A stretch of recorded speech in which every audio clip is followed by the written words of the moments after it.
Good morning, everybody. Welcome to Motivated Entrepreneurs. Nearly said the wrong podcast. And today is Saturday morning. It's episode 550, and we are doing a book review. And it is Gerald Ratner. I've got to be honest. This is one. I'm trying to scroll through to get a name. It's called. This is one of the best books I have read this year. I believe I've read over 50 books now this year. And this is up there. Gerald Ratner, The Rise, excuse me, just had a protein shake and sticking to my throat. The Rise, the Fall, and the Rise Again. It is a beautiful, beautiful book.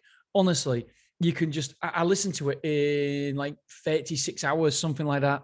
It was an incredible book. I really, really enjoyed it. Now, what this book is about a guy called Gerald Ratner, surprisingly. To be honest, I'd never heard of him. It just kept popping up on Audible saying, this is the book that you might like. And so I thought, right, okay, I looked at the reviews. I'm like, oh, okay, yeah, let's buy it. And Gerald Ratner was in the jewelry business, and his dad was in the jewelry business. Excuse me. And he took over his dad's business. And he took it from, it was in the days where it was, 1980s, something like that. And it wasn't doing very well at all. He was so dependent on one member of staff. That is one of the big key takeaways. That one member of staff actually left and went to start up his own jewelers and opened up right next door to Ratner's Jewelers all the time, which massively affected profits.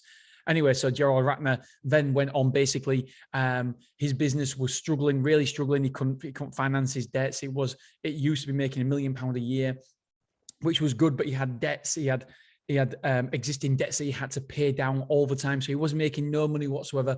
And then out of the blue, he decided to buy out the one person who was his major competitor, the person who used to be the buyer for him. And he bought him out for £4 million. I had no idea how he was going to raise the funds, but that catapulted him because then he also got that person back to work for the company. But he made sure that he was never reliant on that one person again. And then he went on a spending spree, acquiring all sorts of jewelers, H.S. Samuels and jewelers like that. He went Stripe or something in America. Hey, mate. He went on to buy jewelers there. And all of a sudden, it came crashing down. This guy had helicopters, private helicopters. He had the works. He was literally living it up. He was spending like nothing would ever go wrong. And that's another big takeaway that I had is that, do you know what? Yes, it might be good now, but you don't know what's going to happen in the future. And Ratner was spending as if money was going out of fashion. He was spending as if the success would always continue. And I said to Dan Bradbury afterwards, after I listened to his book, I said, it's a brilliant book. And it just reminded me that you never, ever know what's around the corner. With storage, I can't see any dangers. And that's the problem. Ratner couldn't see any dangers either. The high street was good. The retail sector was good. It was moving forward. It was progressing. It was growing consistently. He was acquiring firms all the time.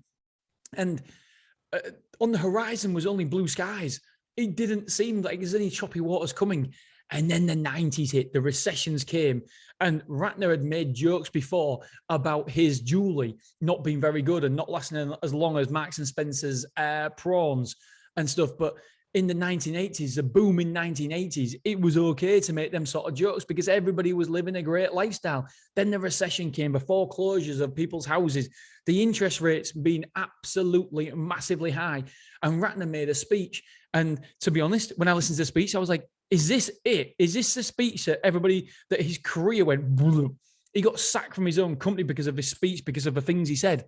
And the tabloids went absolutely berserk. They hounded him. And straight away, his sales dropped 20%. And they kept on dropping to the point where they was losing money. The Ratner stores, because he had this aggressive acquisitions to buy in the competitors, they had so much debt that they couldn't service the debt anymore because they wasn't taking the money. And all of a sudden he brought in another CEO to run the company, to help him run the company. That CEO actually turned out to sack him in the end. And then he went on this, he was depressed for 7 weeks depression. He couldn't get out of bed. He wouldn't get out of bed.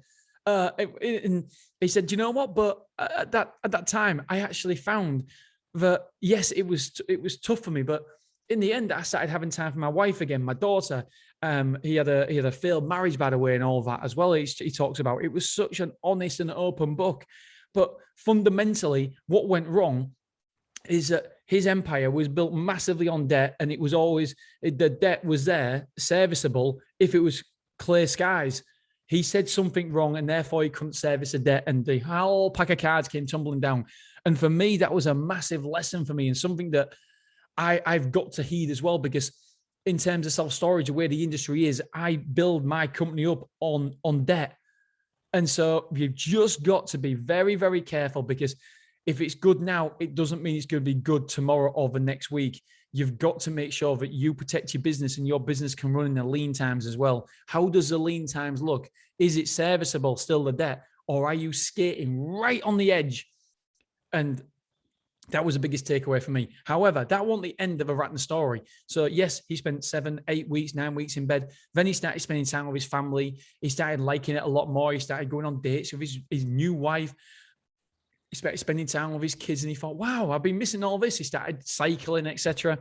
He then got into health and fitness. He went to a leisure club, and he realized that these leisure clubs, these leisure complex was the way forward. And so he opened one, got some funding with other various people, because he had no money whatsoever. He was broke. He had to downsize his house. He had to sell his obviously his helicopter. He had no cars, etc. Well, I think the company still let him have his cars, but yeah, he had to downgrade his house from a massive mansion to a normal standard house. Then he started going in these health clubs, and yeah, he opened one and he sold it for £3.9 million in the end. And he was back in business. And then he started doing Ratners online jewelers. I don't know if it was called Ratners. I can't remember now, because it was some weeks since I've read this book, but it was an incredible, incredible turnaround. And so he lost it all. He earned it all, lost it all, and won it all back. Earned it all back. It's a tremendous read, and I recommend that anybody read this book. You will get, if you're listening to this podcast, you will get something out of it, my friends. All right, that's all I've got time for you today. Tomorrow we have a great quote. See you soon. Bye-bye.